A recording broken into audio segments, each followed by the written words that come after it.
Ibu saudara yang terkasih, apa kabar? Luar biasa. Beri kemuliaan bagi Allah kita. Tak terasa Bapak Ibu dan saudara yang terkasih, kita telah sampai di penghujung atau minggu terakhir pada bulan Agustus ini, dan tak kurang satu apapun di dalam kehidupan kita. Penyertaan Tuhan itu, berkatnya masih kita terima hingga detik ini.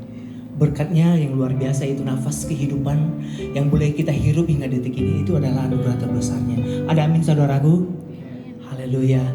Dan pada hari ini di luar sana mungkin keadaan kurang kondusif, tetapi kita di sini berkumpul di hadapannya Tuhan. Mari kita berdoa buat saudara-saudara kita yang ada di luar sana.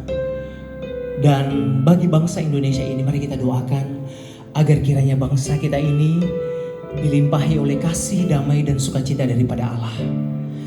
Terima kasih Bapak Ibu buat kehadirannya, dan saat ini sebelum ibadah pada hari ini, mari kita tundukkan kepala kita, mari kita bersatu di dalam doa. Allah yang bertakhta di dalam kerajaan surga, dalam diri anak-Mu Yesus Kristus, Bapa, kembali kami mengucap syukur kepadamu. Kami membawa seluruh tubuh, roh, jiwa, raga, nafas kehidupan kami, Bapa. Bahkan seluruh apa yang kami punya, Tuhan, kami taruh ke dalam tangan pengasihan-Mu. Karena kami tahu, Tuhan, itu semuanya berasal daripada Engkau. Engkau adalah sumber segala sesuatunya di dalam kehidupan kami. Dan saat ini, Tuhan, ini seluruh kehidupan kami, Tuhan, kami taruh ke dalam tangan pengasihan-Mu. Tutup bungkus kehidupan kami, Tuhan, dengan darah Tuhan kami Yesus Kristus, agar kiranya Bapa, hari ini Bapa kami boleh lalui Bapa dengan penuh sukacita, damai sejahtera di dalam Engkau. Dan saat ini juga Tuhan kami berdoa bagi bangsa Indonesia Bapa, dan seluruh masyarakat Bapa yang ada di negeri ini, Tuhan. Engkau berkati Bapa, pemimpin kami Bapa, seluruh aparat dan maupun presiden kami, Tuhan, hingga ke pelosok-pelosok. Engkau berkati, Engkau harapi Tuhan, Engkau berikan hati yang penuh dengan damai dan sukacita Bapa, agar bangsa ini Bapa menjadi bangsa yang teladan, menjadi bangsa yang takut akan Engkau. Dan terlebih Bapa, pada siang hari ini kami mau memuji dan menyembah Engkau, Tuhan. Dan kami percaya Tuhan, Engkau Allah yang selalu hadir di tengah-tengah kami, yang tak pernah meninggalkan kami seperti anak yatim piatu. Engkau berkata, aku akan selalu ada di tengah-tengah kalian. Aku akan menyertai engkau sampai kepada akhir zaman. Terima kasih Allah yang baik. Ini ibadah kami Tuhan, dari awal pertengahan hingga selesai Tuhan, kami taruhkan di dalam nama Tuhan kami Yesus Kristus, yang percaya dan siap memuji Tuhan. Sama-sama kita katakan amin. Dimuliakan Engkau Tuhan,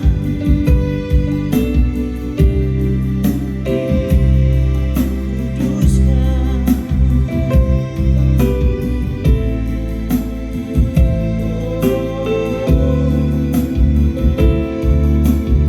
Mari kita angkat pujian ini, saudara. Kau Raja, sama-sama kita katakan dimuliakan.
dan hormat. Ku angkat suara pujian, ku agungkan nama-Mu, beri kemuliaan dan hormat. Ku angkat suara pujian, ku agungkan nama-Mu, sebab Kau besar, perbuatan-Mu ajaib, tiada seperti Engkau,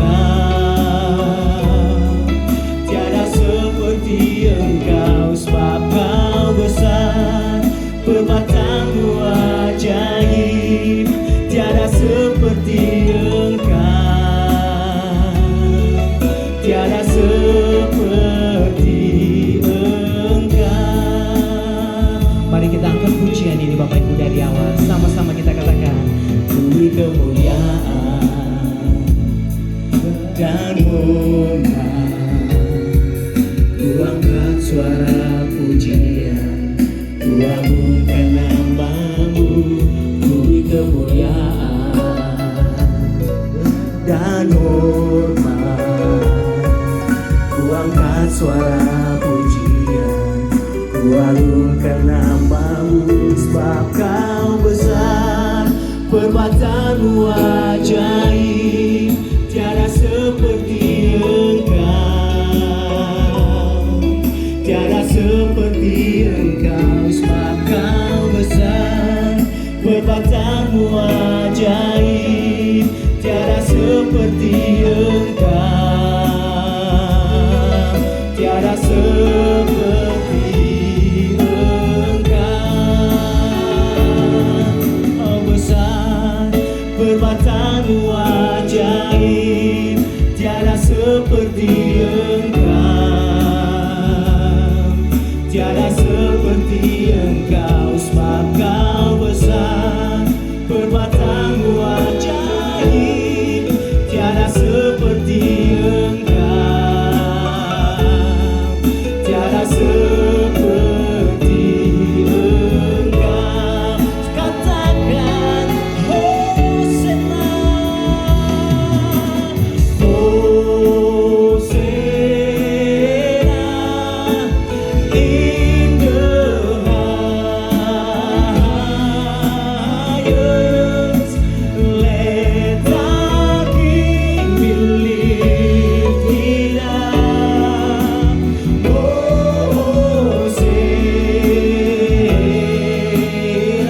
katakan Hosana, Hosana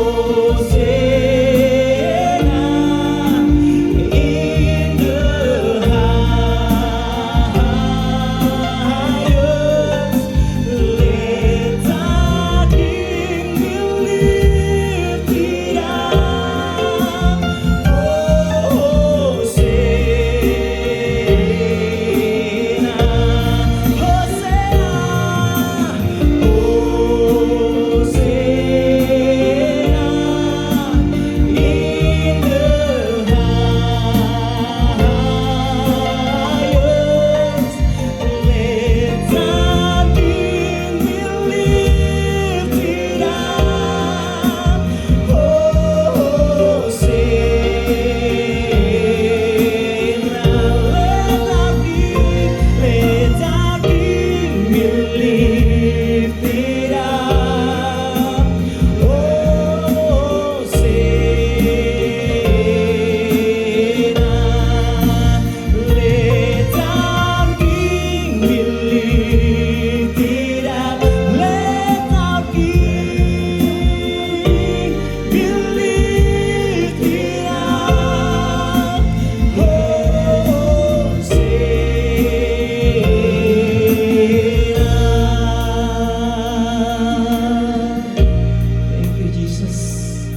Allah yang dahsyat, Allah yang luar biasa di dalam kehidupan kami. Thank you Lord, thank you Jesus. Saudaraku, sebelum kita mendengarkan firman Tuhan yang akan disampaikan oleh hambanya Pastor Angelun,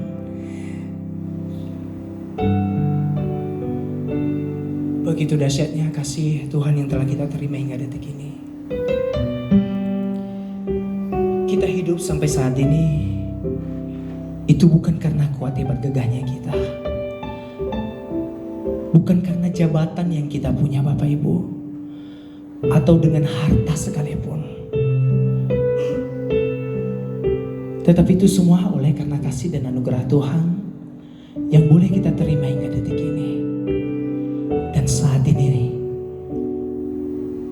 kita nyatakan, kita bangga, kita punya Allah yang besar di dalam kehidupan kita. Mari kita angkat pujian ini Bapak Ibu.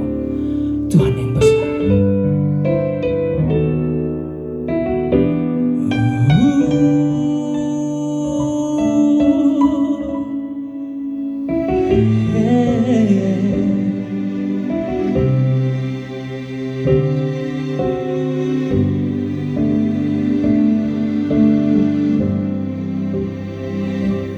Ku hidup karena percaya Kau yang berjanji setia, pengharapanku selalu ada di dalam-Mu.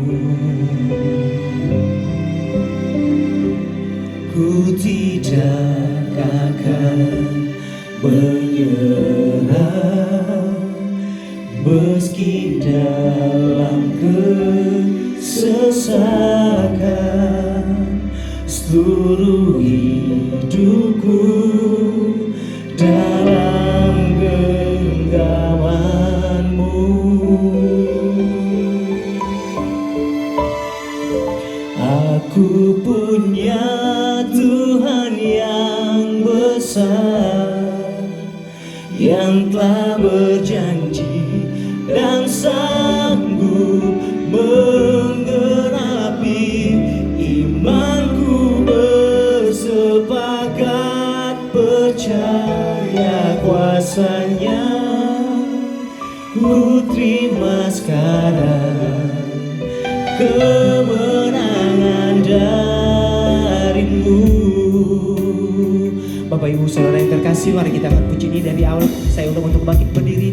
Ku hidup karena percaya Kau yang berjanji setia, pengharapanku selalu ada di dalam-Mu. Ku tidak menyerah, ku tidak akan menyerah meski dalam kesesakan, seluruh hidupku dalam genggaman-Mu.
Kemenangan dari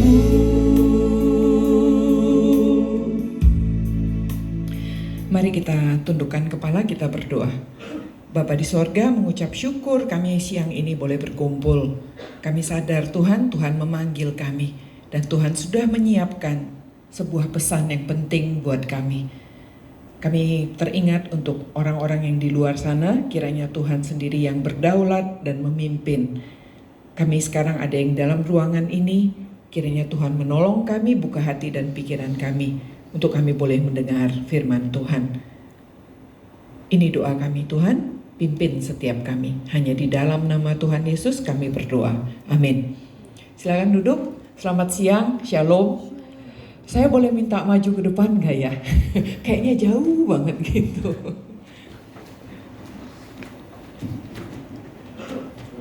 Supaya lebih dekat, lebih hangat. Tuh ya. Baik, boleh minta tolong ditayangkan Pak? Ya, terima kasih. Saya Angelin Chia Susilo. Saya biasa dipanggil Angelin. Kalau boleh tebak-tebakan, ada yang mau nebak gak saya originalnya dari mana? Ada yang berani menebak? Saya asalnya dari mana gitu? Hah? Purwokerto? Oh bukan ya? Baiklah, nanti kita tinggalkan itu ya pertanyaan, tapi itu saya mau meninggalkan kepada Anda, saya ini originalnya dari mana gitu ya kan. Itu pertanyaan yang selalu saya suka tanyakan di awal perkenalan. Saya sama seperti teman-teman semua, saya 30 tahun bekerja sebagai profesional dan sekarang pun saya masih melayani di marketplace. Jadi sebenarnya nggak pakai PS sih, bukan pastor saya ini ya. Saya ini pastor jadi-jadian sebenarnya. Saya memang bekerja 30 tahun di berbagai perusahaan. Puji Tuhan pernah bekerja di 19 perusahaan. Dan 15 tahun terakhir saya sudah menjabat sebagai direksi di berbagai perusahaan. Tapi puji Tuhan, Tuhan panggil. Dan saya sekarang lebih banyak melayani untuk acara-acara seperti ini ya. Persekutuan, retret dan lain sebagainya untuk para profesional. Nah, demikian sekilas informasi ya. Suami saya pendeta dan kami tidak punya anak. Anak kami kakinya 4, bulunya banyak. Punya anak anjing, maksudnya nggak punya anak manusia. Dan saya sekarang masih menjabat sebagai konsultan dari beberapa perusahaan. Nah, hari ini saya mau sharing tentang satu pergumulan ya yang datang dari saya pribadi juga, dan saya tahu mungkin ini merupakan sebuah sharing yang bisa semoga menginspirasi teman-teman semua yang masih bekerja. Saya memberi judul yaitu mengkhianati panggilan. Dan ini kita ambil dari 2 Samuel 11. Nah, saya mau tebak-tebakan lagi nih. Kalau Bapak Ibu buka 2 Samuel 11, boleh buka nggak Holy Bible-nya? Nah, kira-kira bicara apa sih 2 Samuel 11? Ada kisah yang paling terkenal di situ. Biasanya tentang apa tuh? 2 Samuel 11. Cerita apa? Sudah ketemu? Cerita apa Pak? Hah? Daud dan Batsheba, betul banget. Ini cerita perzinahan gitu ya. Cerita itu yang paling terkenal. Nah, tapi saya mau mengajak kita hari ini melihat dari sudut yang berbeda ya. Kita akan mulai dari ayat kita yang pertama. Pada waktu pergantian tahun, pada waktu raja-raja biasanya maju berperang. Nah, saya ini biasa memakai metode eksposisi ya. Jadi saya akan menolong kita dari ayat ke ayat gitu ya. Nah, ini dikatakan pada waktu pergantian tahun, pada waktu raja-raja biasanya maju berperang. Jadi orang Israel itu berperang itu ada musimnya. Ada bulan-bulan di mana mereka bisa berperang. Karena apa? Karena mereka nggak punya baju hangat seperti kita sekarang gitu ya. Mereka nggak punya persenjataan yang mungkin dia bisa di dalam tank wajah bisa nembakin gitu, dianya nggak kedinginan. Nah, sehingga biasanya orang Israel itu berperang di awal musim panas, di akhir musim semi, biasanya begitu ya, supaya tanahnya nggak becek. Kalau tanahnya becek, habis hujan-hujan gitu, salju meleleh, kan tanahnya becek. Nah, roda kereta itu akan terjebak, mereka tidak akan bisa berperang. Nah, sehingga ada musimnya berperang. Nah, raja-raja ini berperang pada musimnya. Lalu kisahnya itu adalah Daud menyuruh Yoab. Yoab itu adalah panglimanya dia. Kebetulan Yoab itu juga keponakannya Daud. Selisih umurnya mungkin gak banyak karena Daud dengan mamanya Yoab itu kakak adik. Mamanya Yoab itu namanya Zeruya ya. Itu kakak adik. Sehingga Daud ini omnya Yoab nih, tapi mungkin selisih umurnya cuma sekitar 5-6 tahun begitu. Nah, jadi Yoab ini panglima nomor satunya Daud. Nah, Daud ini suruh Yoab maju beserta orang-orangnya dan seluruh orang Israel. Mereka memusnahkan Bani Amon dan mengepung kota Raba, sedang Daud sendiri tinggal di Yerusalem. Pertanyaan saya Bapak Ibu yang kita harus sensitif dalam firman Tuhan tuh, kok Daud memilih tinggal di Yerusalem? Wah, orang lagi perang dan ini ada musimnya gitu ya. Raja-raja mestinya berperang. Kenapa sih Daud memilih tinggal di Yerusalem? Nah, itu mestinya men-trigger kita untuk berpikir ya. Nomor satu, bisa jadi zaman itu kalau saya bicarakan konteksnya, Daud kira-kira usianya 50 tahun. Dia menjadi raja usia 30. Jadi dia sudah jadi raja kira-kira 20 tahun. Dan Daud ini keren banget. Dia sudah berhasil membawa Israel itu punya nama besar. Ini kerajaan yang jaya, makmur, adil begitu ya. Sudah gede lah Israel. Lalu pasukan Israel itu sudah dipandang sebagai pasukan yang keren banget. Kecil, jagoan, tapi hebat lah karena Tuhan menyertai mereka ya. Mereka jagoan banget. Bisa jadi begitu. Nah, sehingga Daud itu telah membuktikan dirinya bahwa dia udah jago memimpin perang skala besar. Nah, kalau Bapak Ibu mau baca pasal sebelumnya, pasal 10, 9, 8, Daud itu udah keren banget. Dia udah kalahin Filistin, dia kalahin Moab, dia kalahin Amon juga, Zoba, Edom, Amalek, dan Aram. Pasal 10, Daud itu mengalahkan tentara bayarannya Amon. Amon gak berani perang sama dia, bayar Aram, ya kan? Dihancurin sama Daud. Nah, sekarang ini tinggal teplak terakhir gitu loh.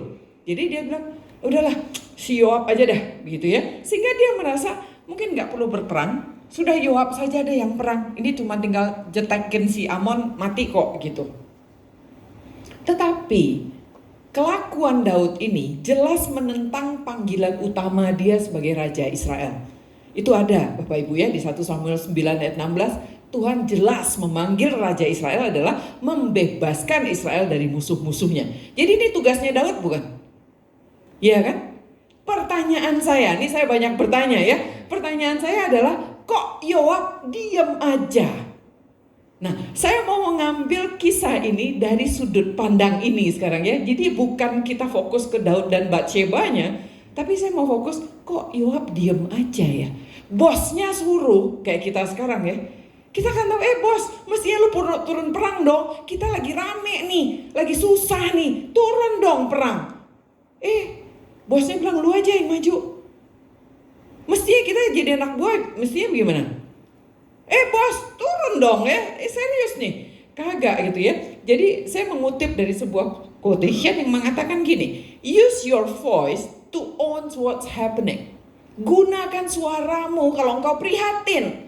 Gunakan suaramu kalau engkau memiliki persoalan itu. Kalau itu urusan pribadi lu mau ngumbar-ngumbar ya udah diem aja dah gitu ya. Tetapi kalau ini urusan Israel, harusnya Yoab berteriak. Ya, penting nih raja. Turun dong ya.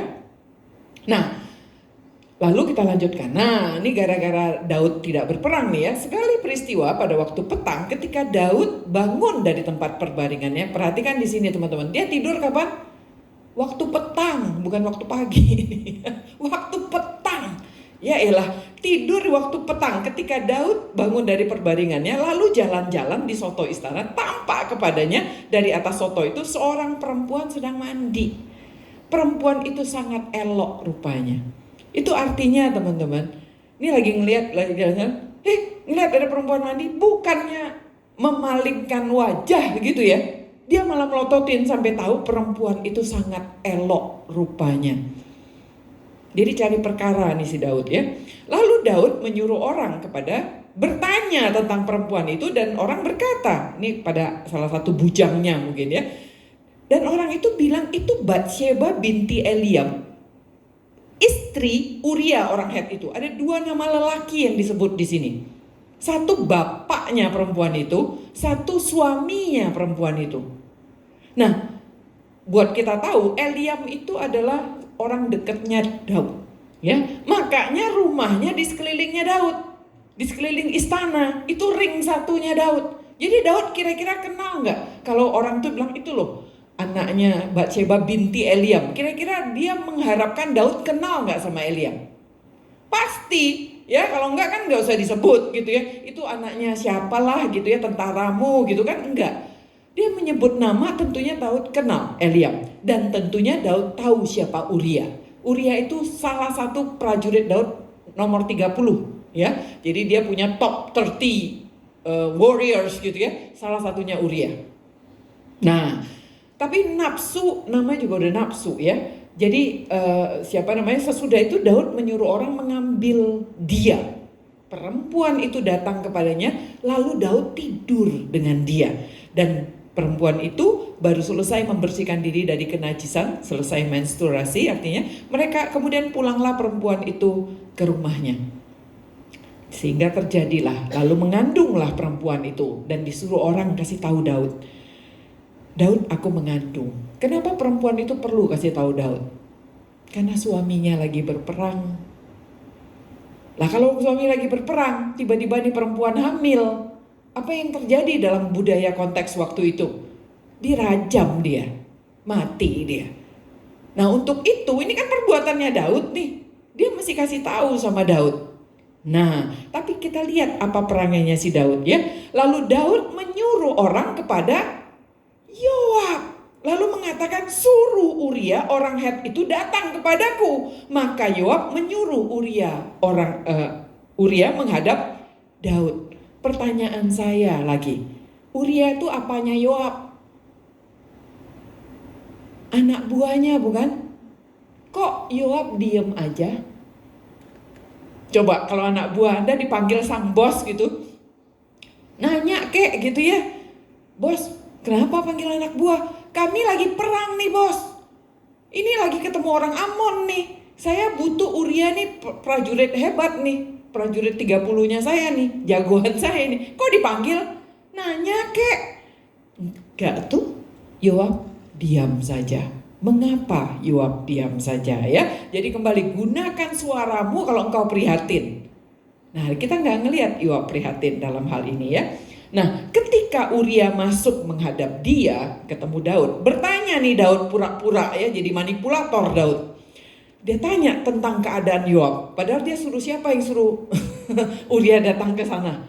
Yoab kan? Sekarang Daud pura-pura tanya sama Uria, bagaimana keadaan Yoab, tentara dan keadaan perang? Lu sudah tahu orang perang, pakai nanya lagi. Nah kemudian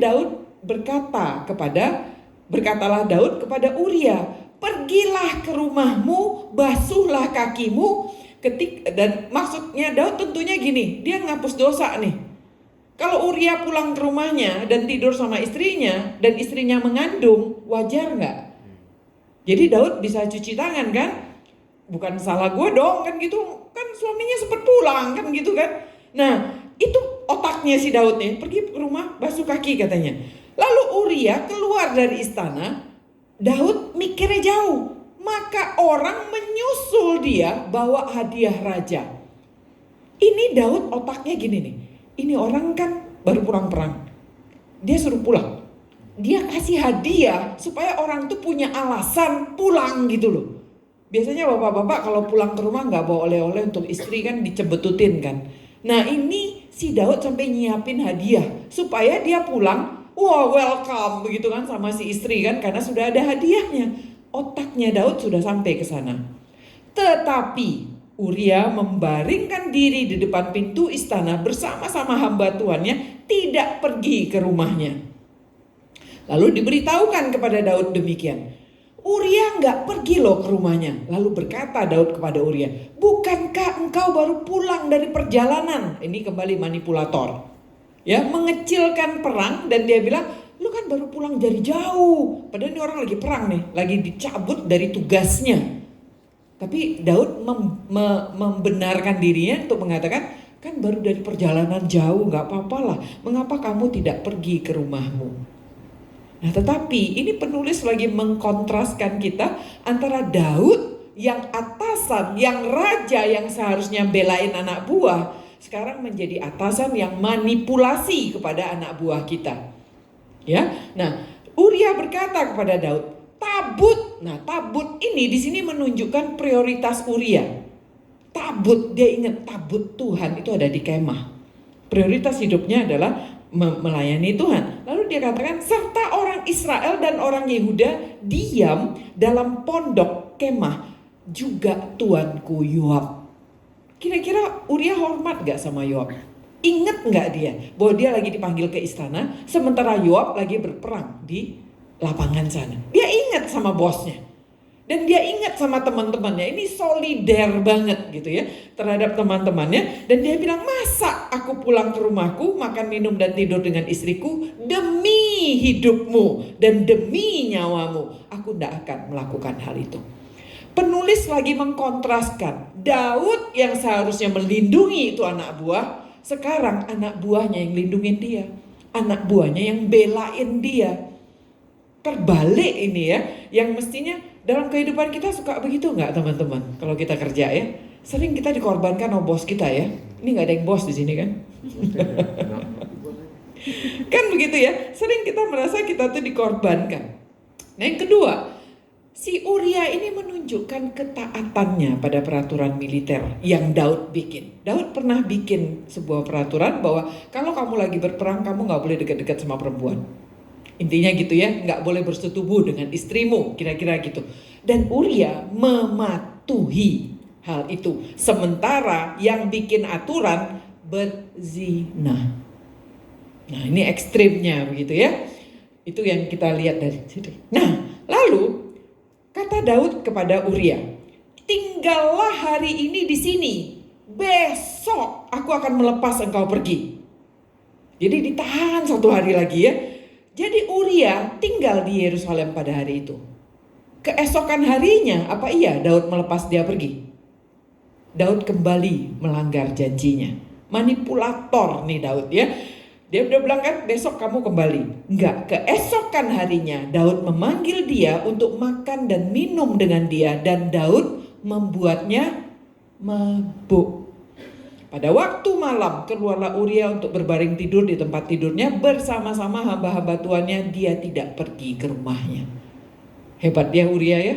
Dimabukin pun gak pulang loh dia. Nah, paginya Daud menulis surat kepada Yoab, mengirimkan dengan perantaraan Uria sendiri. Jadi Daud udah 2 kali nih menutupi dosanya dengan cara halus. Ya, disuruh kasih hadiah, pulang nggak pulang juga. Dikasih mabuk, nggak pulang juga. Nah, sekarang Daud memilih bermain kasar. Ditulis di dalam suratnya itu demikian. Tempatkan Uria di barisan paling depan dalam pertempuran paling hebat. Ya, lalu kamu mengundurkan diri daripadanya supaya ia mati, terbunuh. Ya, terbunuh mati.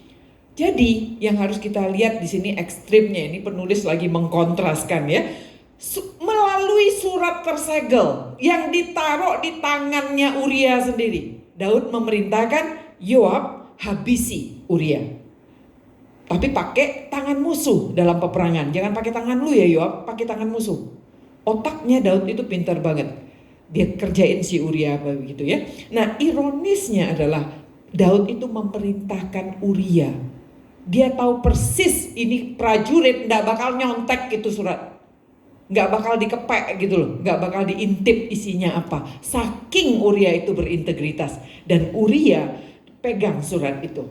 Prajurit yang murni dan tulus hati ini mengantarkan surat untuk pembunuhan dirinya sendiri. Dan dia lakukan itu kepada siapa? Kepada Yoab, atasan yang dia ingat. Atasan yang dia bela, atasan yang dia bilang, aduh gue lama-lama di Yerusalem, gue mau pulang dah, kasihan bos gue tuh sendirian kerja lembur gitu kan. Tapi bosnya bunuh dia. Nah, pada waktu Yoab mengepung kota Raba, ia menyuruh Uria pergi ke tempat yang diketahuinya ada lawan yang gagah perkasa. Mulai Yoab men-set up ya, sesuai dengan perkataannya si Daud ya. Nah Yoab tentunya sangat paham strategi Daud. Dia tuh kemana-mana berdua-duaan sama Daud. Dia udah ngerti banget Daud tuh otaknya kayak apa. Dan Daud sudah suruh dia bunuh Uria pakai tangan musuh. Ya, ini sebuah Persian proverb bilang use your enemy's hands to catch a snake. Ini ilmunya, ya, disuruh si Yoab. Nah Yoab tentu juga sudah kenal sama Uria. Jadi Yoab kejepit kan. Satu bos, satu anak buah nih. Yoab juga kenal Uria. Dan Uria ini salah satu anak buahnya paling hebat, termasuk pahlawan perkasa Daud yang 30 orang tadi yang saya cerita. Dia seorang yang murni dan tulus hati. Dan Yoab tahu orang ini tidak akan pernah mengkhianati dia. Yoab tuh sampai gak curiga, ini surat udah dibaca Uria apa belum ya? Gak curiga sama sekali. Sehingga dia tahu gak, Uria tidak akan mungkin baca surat itu. Ya, makanya dia bisa lakukan persis seperti yang Daud perintahkan. Nah, pertanyaannya kembali Bapak Ibu, kenapa Yoab diam saja dan patuh melakukan apa yang Daud perintahkan, walau dia tahu nih, dia sadar nih, ini ada yang salah nih. Nah, walau Yoab itu terlibat dari awal, bukan? Ketika Daud gak berperang, dia gak suruh perang. Tiba-tiba 3 hari berlangsung, loh kok Daud panggil Uria ya? Nah Yoab mulai mikir gak tuh? Terus Uria berangkat nih, 3 hari gak pulang-pulang Uria. Sekarang tiba-tiba dapat surat Uria mesti mati. Ada apa ini? Mestinya kan Yoab ngomong dong. Kenapa nih Daud? Ya, tetapi Yoab diam saja. Nah ketika orang-orang kota itu keluar menyerang dan berperang melawan Yoab, maka gugurlah beberapa orang dari tentara, dari anak buah Daud dan juga Uria, orang Het itu mati. Ada berapa orang yang mati? Banyak ya, gak hanya Uria. Nah jadi apakah betul demi kesetiaannya kepada Daud Yoab itu tega mengorbankan Uria? Prajuritnya yang murni tulus hati yang tidak akan mengkhianatinya.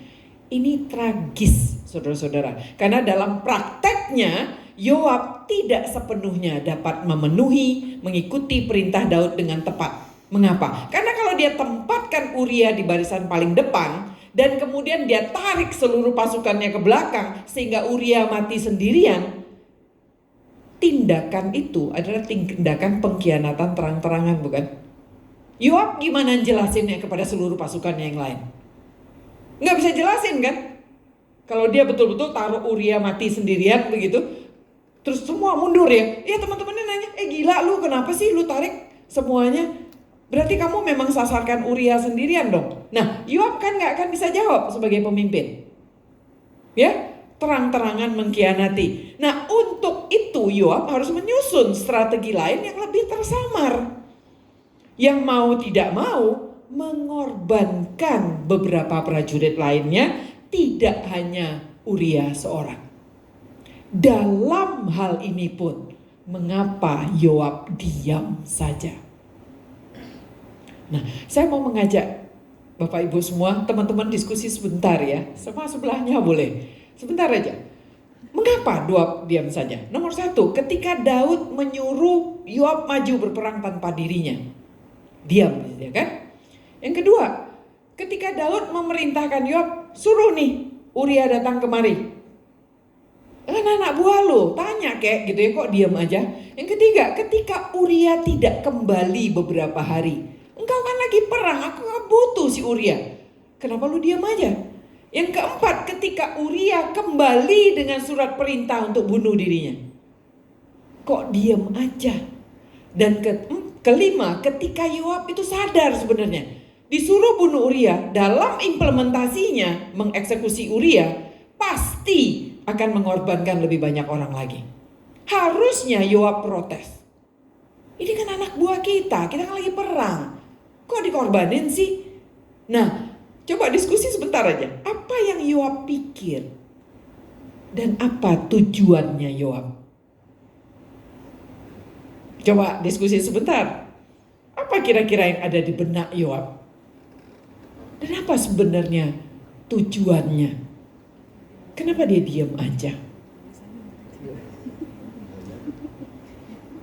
Ini kayaknya disuruh berdiskusi hanya bertatap-tatapan ini. Baiklah, kita menghemat waktu ya. Nah, saya mau menceritakan kepada kita aplikasi dalam pekerjaan kita ya. Nah, sehingga firman Tuhan itu bukan sesuatu yang mengawang, tetapi bagaimana itu bisa kita aplikasi dalam pekerjaan kita. Mari kita belajar dari kasus kenapa Yoab itu diam saja. Nomor satu, kita mungkin kayak Yoab, takut sama atasan. Kalau atasannya otoriter, ya mungkin di benak.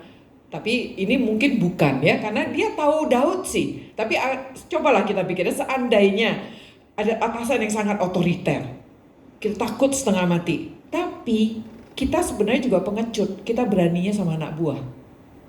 Kalau kita takut, orangnya memang beneran penakut, sama anak buah juga takut mestinya kan. Ini kan enggak. Orang bilang apa? Tajam ke bawah, tumpul ke atas, katanya begitu kan. Nah ini, takut pada atasan otoriter, tapi berani mengorbankan bawahan demi menjaga dirinya dan posisinya. Itu yang terjadi sama Yoab, bukan? Itu kemungkinan pertama. Kemungkinan kedua, dia melakukan kejahatan yang disuruh sama Daud. Tujuannya apa? Menjatuhkan atasannya. Pernah nggak begitu? Punya ada kasus kayak gitu ya? Bos suruh, kita udah tahu ini jahat nih, kerjain aja, kan dia yang tanggung jawab.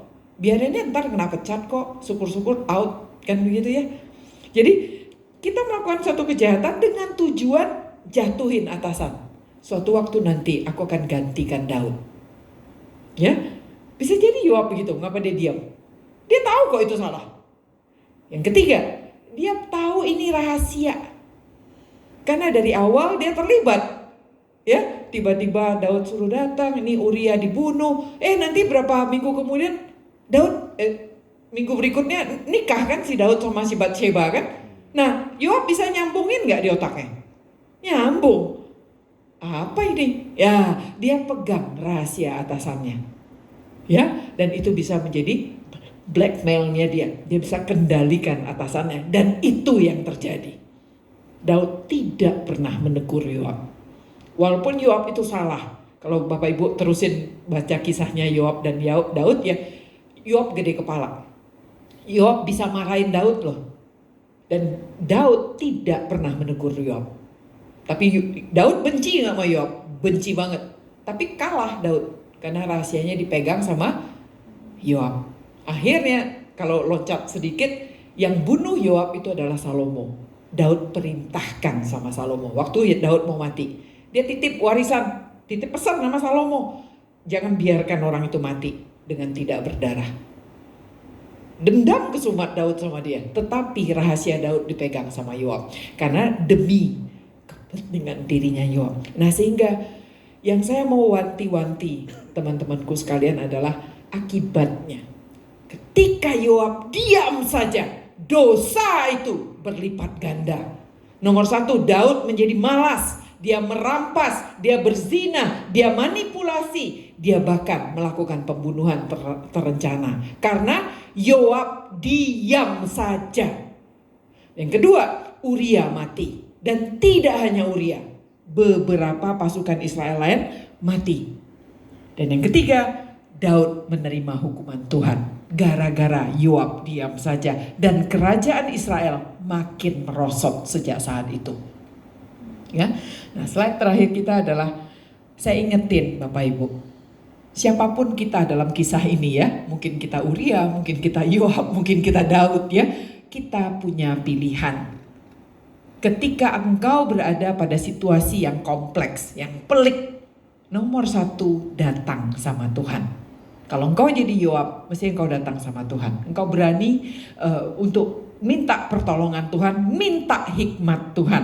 Karena Tuhan akan kasih hikmat kepada orang yang meminta kepadanya. Yakobus 1 ayat 5 ya. Nah yang kedua, bicara. Kalau engkau dalam persoalan seperti ini, jangan diem aja. Ngomong, nyatakan keprihatinanmu, nyatakan kepemilikanmu terhadap persoalan itu. Jangan diem aja.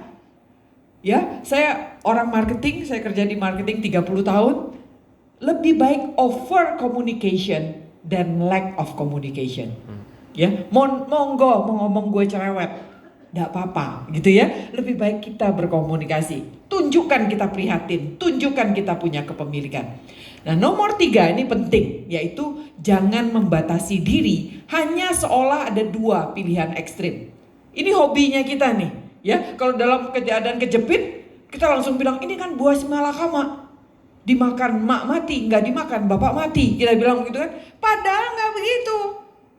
Ya enggak? Yob kan seolah-olah begitu. Gua nggak kerjain ntar gue yang dibunuh, gua kerjain ya udah Uria mati. Seolah-olah punya 2 pilihan. Sebenarnya dia punya pilihan lain nggak? Punya. Nomor 3 bicara, paling diomelin sama Daud, kan gitu. Nomor 4 berdoa misalnya. Nomor 5 mengulur waktu misalnya. Nomor 6 cari informasi lain contohnya. Ada kan pilihan lain. Tetapi kita suka sekali menjebak diri kita seolah-olah cuma punya 2 pilihan. Itu nggak benar. Ada pilihan ketiga, ada pilihan keempat, dan jawaban Tuhan ada di pilihan-pilihan kreatif itu. Tapi kalau kita bumpet, bebal, cuma punya 2 pilihan, nggak bisa. Ya, Tuhan menuntut kita untuk menjadi kreatif. Ada solusi-solusi lain dan minta hikmat dari Tuhan. Dan Roh Kudus akan inspirasikan. Yang terakhir adalah perlu keberanian untuk membuat pilihan yang menghormati Tuhan. Walaupun pilihan itu tidak menyenangkan siapapun. Yoab harusnya punya hati yang lebih takut akan Tuhan daripada takut sama Daud. Dia harus berani menentang Daud dalam hal kebenaran. Kira-kira kalau Daud tentang dia pada waktu itu, bertobat gak Daud? Saya yakin bertobat. Seperti Nathan menegur Daud. Bertobat kan? Daud kan bertobat. Karena Daud punya hati, Tuhan sendiri bilang orang yang berkenan hatinya kepada Tuhan. Tapi bukan berarti Daud tidak pernah salah. Daud salah dalam hal ini. Nah, jadi teman-teman, saya cuma titip 4 hal ini. Kita punya pilihan ya. Datang pada Tuhan minta hikmatnya. Bicarakan keprihatinanmu dan ownershipmu. Yang ketiga, jangan membatasi dirimu seolah-olah cuma punya 2 pilihan. Ada banyak pilihan lain. Pakai otak kita, pakai network kita, pakai upaya kita. Yang keempat adalah perlu keberanian untuk menyuarakan kebenaran Tuhan dan menghormati Tuhan di atas siapapun. Mari saya ajak kita tunduk kepala, kita berdoa. Bapa, terima kasih kami boleh merenungkan sebagian dari firman Tuhan. Kami tahu firman-Mu itu hidup dan firman-Mu itu bisa kami aplikasikan dalam pekerjaan kami. Tolong kami Tuhan, teguhkan hati kami Tuhan, sehingga kami boleh menjadi orang-orang yang berbicara, orang-orang yang menyuarakan pesan Tuhan, sehingga kami tahu dimanapun Tuhan tempatkan kami, sebagai apapun jabatan kami dalam pekerjaan kami boleh Tuhan pakai, dan kami menyuarakan kebenaran itu dan nama-Mu dimuliakan. Tolong setiap kami Tuhan, dan kami memasrahkan hari ini dan hari-hari selanjutnya dalam pekerjaan kami siap untuk diutus, kami siap untuk menjadi berkat di dalam pekerjaan kami. Kami naikkan doa kami dan permohonan ini di dalam nama Tuhan Yesus. Amin.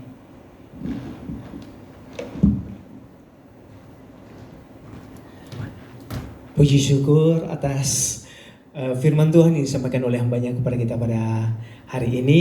Dan biarlah kiranya lewat firman yang disampaikan oleh Ibu Angeline menjadi suluh dan terang di dalam kehidupan kita. Dan saat ini kita akan mendengarkan pengumuman dari Persekutuan Doa MNC Center.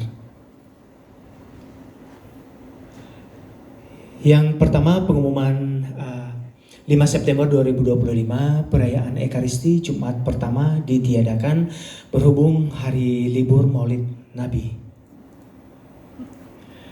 Ibadah Jumat Persekutuan Doa MNC Center 12 September 2025 akan dilayani oleh hambanya Pastor Glena Dumasari Lubis MTH di jam 12 sampai jam 1 siang di tempat yang sama, MNC Conference Hall, iNews Tower lantai 3. Ibadah Jumat Persekutuan Doa MNC Center 19 September akan dilayani oleh hambanya Pastor Timotius Sudarno STH di jam yang sama dan di tempat yang sama. Laporan uang kas PDMNC Center tertanggal 27 Agustus 2025 seperti tertera di layar. Dan bagi Bapak Ibu dan Saudara yang punya kerinduan untuk melayani dan ikut membantu dalam diakonia, silakan menghubungi PIC Diakonia. Yang pertama Ibu Yordina dan Ibu Leni, nomor tertera di layar. Doa Senin 1 September 2025 pukul 18 di Gedung iHub Tower lantai 4 atau Gedung Exindo. Bagi Bapak Ibu yang rindu untuk didoakan atau mau berfellowship bareng, silakan menghubungi PIC oleh Pak Hans. Dan saat ini PDMNC Center kita memiliki atau punya kiat confirm doa atau prayer request. Bagi Bapak Ibu dan Saudara yang rindu untuk didoakan, silakan scan barcode-nya dan silakan untuk menyampaikan doa yang akan mau didoakan. Dan hari Senin akan kita doakan secara bareng-bareng. Boleh tulis nama, dan jikalau tidak juga mau nulis nama, tidak apa-apa. Berikutnya. Dan saat ini PDMNC Center masih butuh buat kita semua yang ada di tempat ini untuk melayani Tuhan. Kita masih membutuhkan singer, usher, dan multimedia. Dan untuk singer, Bapak Ibu dan Saudara yang rindu untuk melayani, boleh menghubungi PIC Kak Amos. Dan untuk usher, boleh menghubungi PIC Maria. Dan untuk multimedia, boleh menghubungi PIC Pak Eli. Dan PDMNC Center juga Bapak Ibu memiliki dua sosial media, ada YouTube dan IG. Silakan bagi Bapak Ibu yang mau mengikuti update informasi untuk kegiatan Persekutuan Doa MNC Center, silakan follow IG dan YouTube PDMNC Center. Oke, demikian pengumuman PDMNC Center. Dan saat ini sebelum kita mengumpulkan persembahan kita, mari kita bersatu di dalam doa. Allah yang bertakhta di dalam kerajaan surga, demi nama Yesus Kristus, Bapa, kami mengucap syukur kepadamu. Terima kasih Bapa buat lawatan-Mu dan kasih setia-Mu Bapa di dalam kehidupan kami, pribadi lepas pribadi Bapa, anak-anak-Mu yang ada di depan-Mu pada saat ini. Sungguh Engkau Allah yang sangat luar biasa Bapa, dan Engkau telah memberkati hamba-Mu, Ibu Pastor Angelin, menyampaikan firman-Mu kepada kami Bapa. Dan biarlah firman-Mu Bapa yang telah kami dengar menjadi suluh dan terang dalam kehidupan kami. Dan saat ini Tuhan, kami mau mengumpulkan sebahagian berkat-Mu yang telah kami terima daripada Engkau Tuhan. Engkau berkati kiranya Bapa setiap kami Bapa, agar persembahan yang kami kumpulkan ini Bapa menjadi hormat kemuliaan bagi nama Allah Bapa di surga. Terima kasih Bapa, ini doa dan pinta kami Bapa, hanya kami landaskan dalam diri nama Yesus Kristus. Haleluya, amin.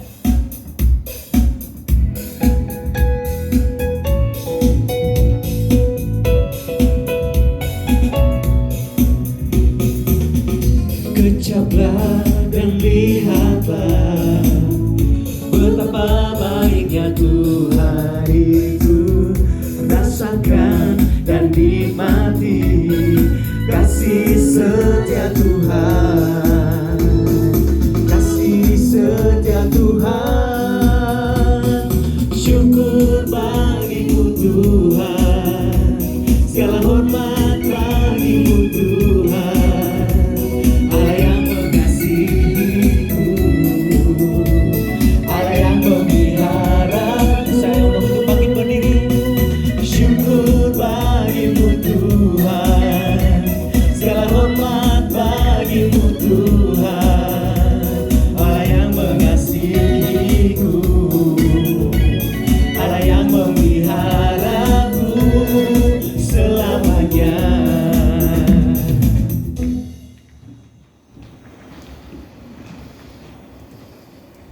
Mari kita satukan hati, kita berdoa.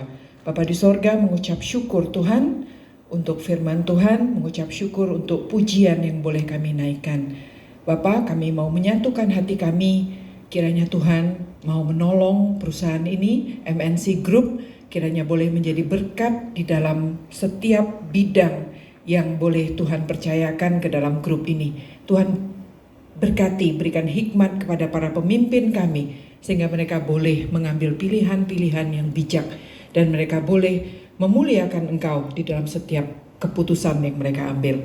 Bapa, berkati seluruh karyawan yang bertugas, sehingga kami boleh menjalankan pekerjaan kami dengan hati yang tertuju kepada Tuhan sebagai persembahan yang hidup untuk Tuhan. Berkati keluarga kami ya Tuhan, yang boleh kami hidupi melalui rezeki yang Tuhan beri melalui perusahaan ini. Tuhan sendiri yang pimpin setiap, mulai dari pimpinan yang paling atas sampai teman-teman kami yang melayani di jajaran yang paling bawah. Kiranya Tuhan, kami tidak membeda-bedakan pekerjaan, tapi kami boleh melayani Engkau dengan sepenuh hati kami. Kami mau juga berdoa Tuhan untuk negara kami. Kami tahu kami lagi prihatin dengan banyak isu, tetapi Tuhan ajar kami untuk melihat kepada diri kami dan bagaimana kami boleh berbagian sebagai warga negara Indonesia yang baik, untuk menjadi contoh teladan mulai dari diri kami sendiri, dan kami boleh menyuarakan kebenaran-kebenaran Tuhan, dan tidak hanya menyuarakan, tapi kami boleh berbagian di dalam menebus pekerjaan kami, menebus masyarakat kami, keluarga kami, sehingga kami boleh Tuhan menjadi contoh-contoh teladan bagi bangsa dan negara kami ini, dan kami boleh menjadi memancarkan pancaran sinar kasih Tuhan, dan Tuhan boleh pakai setiap orang percaya yang ada di negara ini. Ini doa kami Tuhan, kami menyerahkan semua ini di dalam tangan Tuhan. Saudaraku, semoga Tuhan damai sejahtera menguduskan kita semua, seluruhnya, dari ujung rambut kita sampai ujung kaki kita. Dan semoga roh, jiwa, dan tubuh kita terpelihara sempurna dengan tidak bercacat pada kedatangan Tuhan Yesus Kristus yang kedua kali. Tuhan yang memanggil kita adalah setia. Ia juga yang akan menggenapinya. Pulanglah dan menjadilah berkat di tempat dimanapun Tuhan menempatkanmu. Dalam nama Tuhan Yesus, kami terima berkat Tuhan. Amin.